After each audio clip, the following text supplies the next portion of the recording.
من الحاجات اللي بتزعل المربي ان الحمام يحص يروح البيض مكسور، سواء بقى مكسور في البداية او يقعد 10 ايام والبيض يتكسر. طبعا ليه اسباب كتير لازم نركز فيهم عشان نعرف نحل المشكلة دي.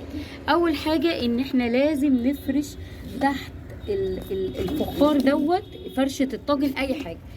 يا جماعة افرشوا اي حاجة تحديد، قطعة قماشة، قش، اي حاجة تتخيلوها افرشوها بحيث تحمي البيضة من الكسر. طب لو حضرتك حاطط فرشة وكل حاجة والبيض برضو بيتكسر، لازم بقى تبص على الكام جزئية دول. اول حاجة تشوف البيضة نفسها الكالسيوم بتاعها هل ضعيف، سهلة ان هي تتكسر ولا قوية. لو هي ضعيفة انت كده محتاج تدي للنتاية كالسيوم. عندك مثلا بشري دي 3 اف او تدي جروفيت لاير، ده بيطري وده بشري، الاتنين ممتازين. في حاجات طبعا كتير ادي كالسيوم عموما.